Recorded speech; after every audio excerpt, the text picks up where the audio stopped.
Masama ang kutob ko. Halika na. Balikan na natin si Mama.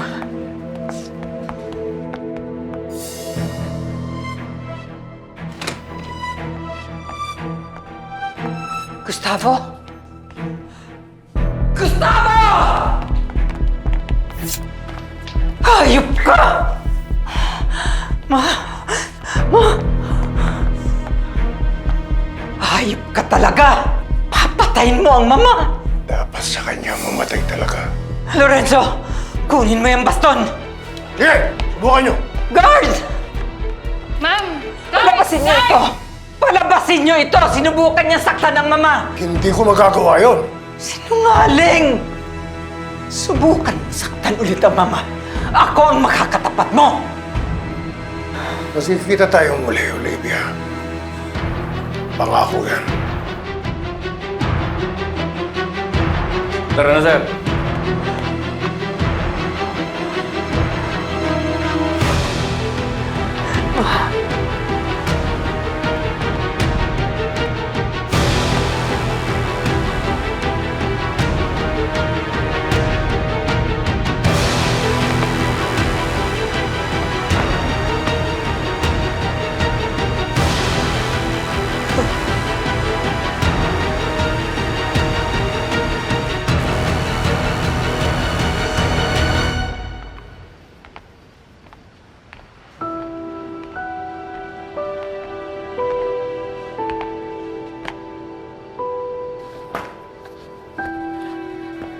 Ay, Tinding!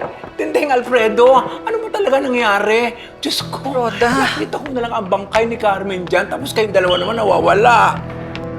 Asan ang katawan ni Carmen? Naku, dinala sa morgue, pero kinuha ng mga kamag-anak niya. In-report ko na rin sa pulis. Ito ang mga report, oh. Sisiguraduhin ka na mabibigyan siya ng maayos na libing. Naku, Tinding. Diyos ko, nag-alala ako talaga sa'yo. Ano ba talaga ang nangyari? Pinadukot kami ni Pilar at pinatubos kay Marites kapalit ng mga kayamanan na binigay sa akin ni Gustavo. Diyos ko, napakasama talaga yan si Pilar. Oh, mabuti, ligtas kayo. Oo, Roda. Salamat na lang at nailigtas kami ni Tanggol at na Marites. Si Marites na rin ang nakabaril kay Pilar. Ano?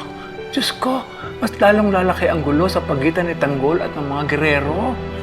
Umaasa akong ito na ang huli.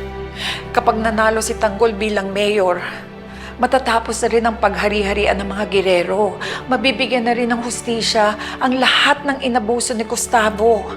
At malalayo na sa gulo si Tanggol at ang pamilya ko. Salamat. Ito nga pala yung pulutan nyo. Ginawa pa ni nanay yan. Masarap yan. Pag may kailangan kayo, sabihan nyo lang ako. Sige, ha? salamat ate. Sige. Ha? Pare, kawawa naman sila mang Marsing ano. Parehong anak na nila ang nawala. At pareho pa dahil kay Tanggol. Pare, yan ka na naman eh. Parati na lang si Tanggol ang may kasalanan. Kahit hindi ka sigurado. Mando, baka nakakalimutan mo na. Ang tagal ko inalagaan ng hayop na yan. Kaya alam ko ang hilatsa ng bitukan yan. Minalas ako sa pamilya. Diyan, kay Tanggol. Pati na rin kay Marites. Pare, walang kasalanan si Marites. Mabuti siyang tao.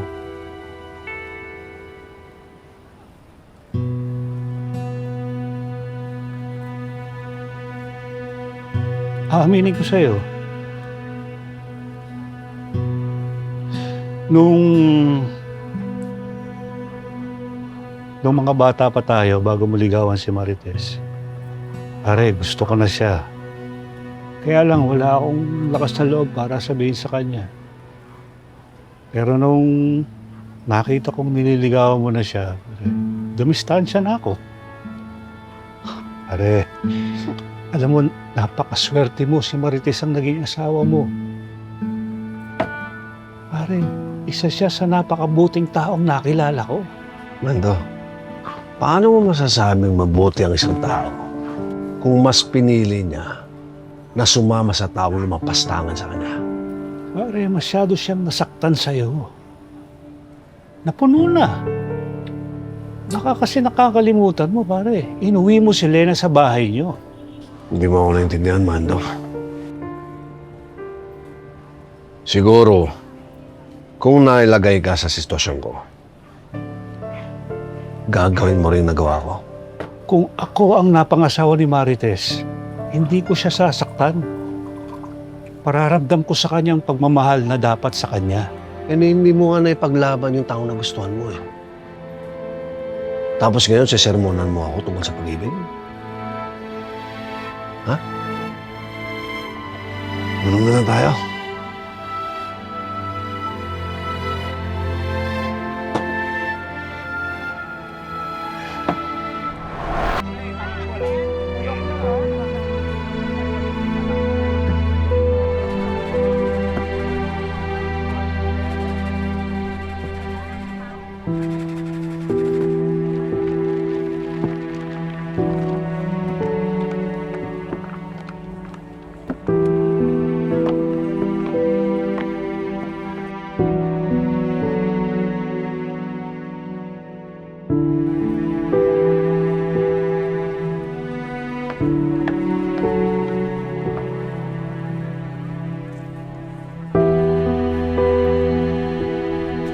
Si Edwin na nga lang ang natitira sa aming mag-asawa. Ngayon na wala pa siya dahil sa kapatid mo. Malapit ka sa kuya tanggol mo, hindi ba? Hindi na po, Ma'am Marcy. Matindi ang galit ko kay Tanggol. Dahil sa lahat ng ginawa niya sa pamilya namin. Ito nga sinabi ng tatay mo. Galit ka na rin kay Tanggol. Ngayon naintindihan ko na kung bakit noong paman matindi ang galit ni Rigor kay Tanggol. Si Tanggol salot sa mga taong nakapaligid sa kanya. Pero sisiguruhin ko na magbayad siya. Sisiguruhin ko na magdusa muna siya bago siya mamatay.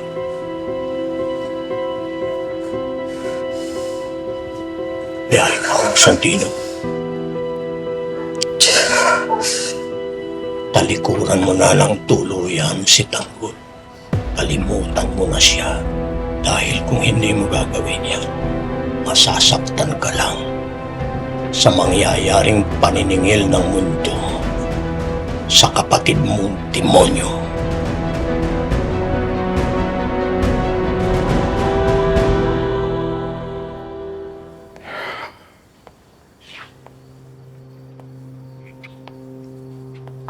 Basta na, likod mo. Basta na. Ayos naman ho, Papa. Papa, maraming salamat po sa pagligtas niyo sa akin ni Nanay. Ikaw naman.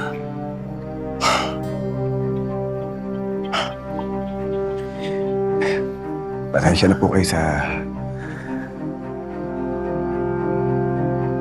pinakita ni Lola kanina sa inyo na hindi magandang asal. Ayun. Naintindihan ko na yun. Hindi na magbabago ang pagtingin sa akin mo. Lola mo. Huwag mo naintindihan yun. Importante, naligtas natin siya. At wala nangyari sa nanay mo.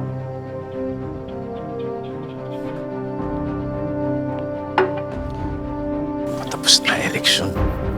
Sa lahat ng mga sumuporta sa'yo, sa lahat ng perang binuhos namin para sa'yo, sa lahat ng paghihirap mo, Tanggol.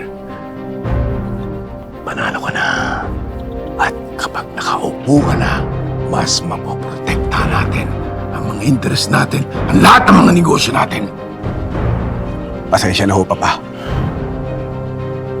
Pero yan po yung kanina ko pang pinag-iisipan. Hindi ko masusunod ang mga gusto niyo. Meron akong ibang plano. Ano yung sinasabi mo? Ha? Kaya ka namin nilukluk yan to protect the business empire of the Montenegros. Di ba? Napag-usapan na natin yan. Pero Papa, kaya ako tumakbong mayor ay para ayusin ang Maynila. Para tulungan ang mga tao. At para ayusin ang lahat ng mga kasamaan na ginawa ng mga gerero. Naiibang ka ba? Ano yung pinagsasabi mo? Pinatakbo ka namin para sa pamilyang ito. Hindi para sa mga ambisyon mo. Huwag mo sirain ang... Hindi niyo ako mapapasunod! Alam ko kung bakit ako tumakbo bilang mayor. At hindi ako susunod sa inyo! Tanggol! Tanggol! Di ba tayo tapos?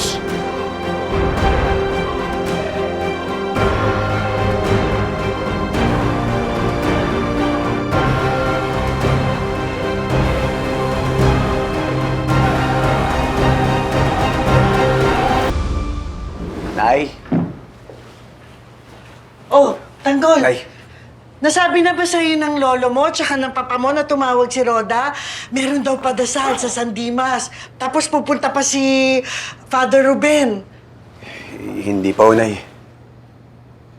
Nagkasagutan po kasi kami kagabi ni Papa. Ano? Bakit?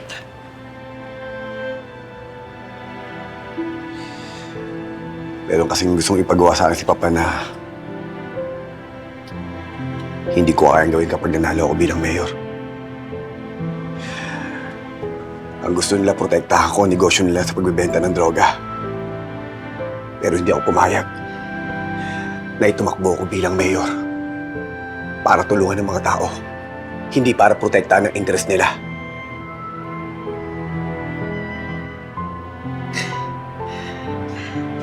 Alam mo bang, napakasaya ko na marinig yan sa'yo. Ang sarap-sarap pakinggan na pinili mong maging mabuting tao. Alam niyo po, kapag nanalo ako bilang mayor, aalis ako dito. Gusto kong magsilbi sa bayan ng tapat. Gusto kong bigyan ng katuparan ang lahat ng mga pangarap ng tao. Gawin mo yun, anak. Dito lang ako. Susuportahan ko ang lahat ng desisyon mo. Salamat, Tunay.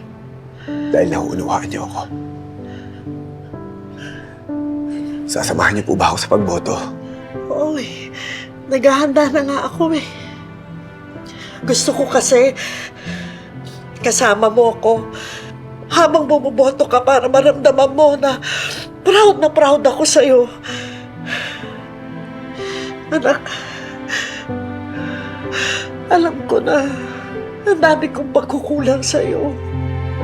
Pero ngayon, gusto ko talaga iparamdam sa'yo kung gaano kita kamahal. Alam mo, Tanggol, hindi ko akalain na mangingiba mo sa'yo ang pagmamahal mo sa kapwa mo. Akala ko kasi noon, tarantadong bata ka lang.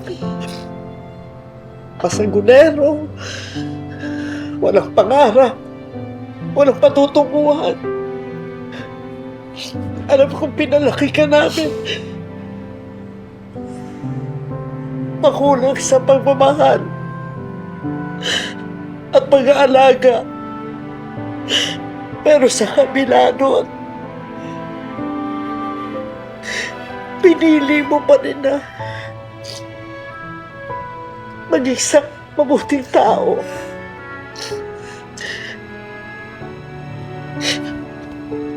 Anak, alam mo ba na napakasarap para sa isang ina na magkaroon ng anak na katulad mo?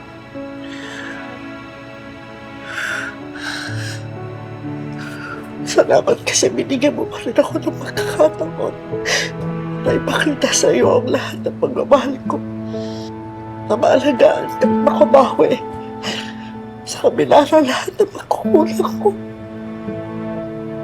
Nay,